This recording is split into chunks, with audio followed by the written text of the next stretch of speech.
અમે તમે કીધું અમે રેલી બંધ ન કરાવી તમે સહકાર તો આપ્યો છે ક્યાં કોઈ તમે એટલા બધા અમારા કરતા બધા બે જણા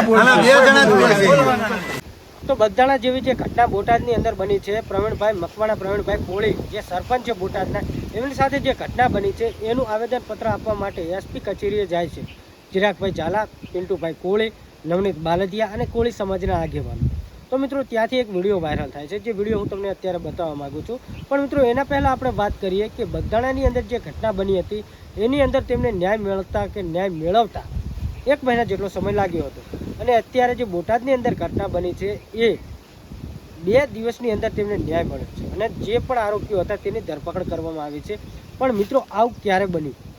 જ્યારે બગદાણાની અંદર જે ઘટના બની હતી નવનીત બાલદિયા સાથે, ત્યારે જે કોળી સમાજની એકતા બતાવી હતી એ એકતાના કારણે જ અત્યારે આ શક્ય બન્યું છે. અને મિત્રો જોવા જઈએ તો બોટાદની અંદર પણ જે સરપંચ છે પ્રવીણભાઈ મકવાણા, એમની સાથે પણ એવી જ ઘટના ઊભી થઈ છે જે નવનીત બાલદિયા સાથે ઊભી થઈ હતી. તો મિત્રો આ કોળી સમાજના યુવાનો સાથે જ આવી ઘટનાઓ અવારનવાર કેમ બનતી હોય છે? આ ઉપર પિન્ટુભાઈ કોળીનો એક વિડીયો અત્યારે વાયરલ થઈ રહ્યો છે.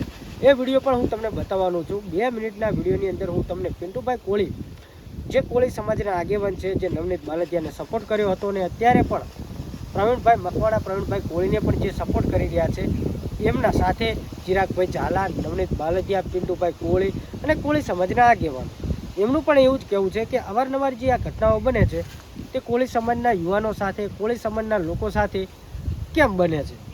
જોવા જઈએ તો ગુજરાતની અંદર સૌથી બોળી સમાજ હોય તો કોળી ઠાકોર સમાજની છે, લગભગ 80% કરતાં પણ વધારે. તો પણ ફક્ત ને ફક્ત આ લોકો જે અમુક અસામાજિક તત્વો છે એ કોળી સમાજના યુવાનોને કે એ લોકોને જ કેમ ટાર્ગેટ કરે છે? પિન્ટુભાઈ કોળીનું આવું કહેવું છે. તો મિત્રો વાત વિચારવા જેવી છે, કેમ કે કોળી સમાજના યુવાનો સાથે જે અવારનવાર ઘટના બને છે તો આ ઘટનાને કેમ કોઈ લોકો ધ્યાનમાં નથી લેતા? એવી જ રીતે કોઈ પણ પક્ષમાં ગયા નથી, ભાજપ નથી, કોંગ્રેસ, કોઈ પણ પક્ષમાં ગયા નથી, છતાં પણ પિન્ટુભાઈ કોળી અત્યારે કોળી સમાજના યુવાનો માટે જ્યારે પણ તેમને જરૂર પડે છે ત્યારે તેઓ હાજરી આપે છે. એવી જ રીતે બોટાદની અંદર જે ઘટના બની, જેવી એ લોકોને ખબર પડી કોળી સમાજના આગેવાન છે પિન્ટુભાઈ કોળી, નવનીત બાલદિયા કે ચિરાગભાઈ ઝાલા કે અન્ય લોકો ત્યાં પહોંચી જાય છે કે ન્યાય અપાવવા માટે.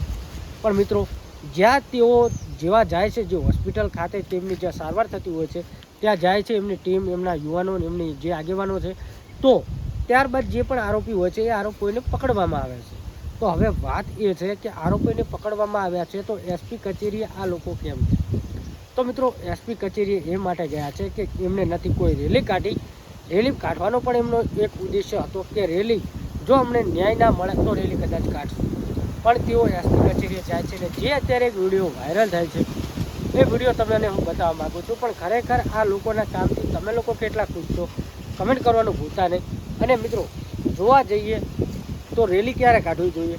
જ્યારે એમને ન્યાય ના મળે કે ન્યાય માટે એમને દોડવું પડતું હોય. પણ મિત્રો રેલી કાઢવી જ શા માટે? કેમ કે જે અત્યારે કાનૂની થતું હોય, જેવી રીતે કાનૂનના દાયરામાં બધું કામ પતતું હોય તો રેલી કાઢવાનું આવે જ છે કે. અને મિત્રો રેલી પણ કેમ કાઢવી પડે છે? આટલો મોટો બોળો સમાજ છે છતાં પણ ન્યાય મેળવવા માટે 1 મહિના જેટલું એમને દોડવું પડે છે. તો મિત્રો આ પણ વિચારવા જેવી વાત છે. બાકી અત્યારે જે વિડીયો વાયરલ થઈ રહ્યો છે એ વિડીયો જુઓ અને વિડીયો જોયા બાદ તમે લોકો શું કહેવા માગો કમેન્ટ કરો અને બને એટલો વિડીયો વધુમાં વધુ શેર કરો. બાકી અત્યારે જે પિન્ટુભાઈ કોળીનું એસપી કચેરીએ જઈ રહ્યા છે અને જેમની આખી આગેવાનો છે, એમની ટીમ છે, એ શું કહેવા માગે છે વિડીયો જુઓ અને પિન્ટુભાઈ કોળીનું શું નિવેદન છે એ પણ સાંભળો. બાકી ચેનલ પર પહેલી વાર સબસ્ક્રાઈબ કરજો અને વિડીયો શેર વિડીયો જુઓ.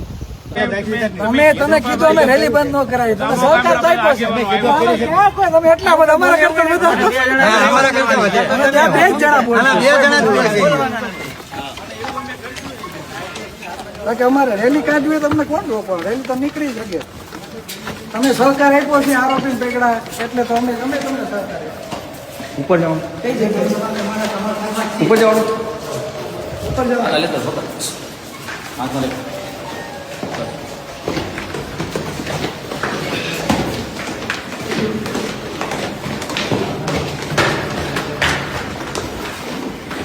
હજી ઉપર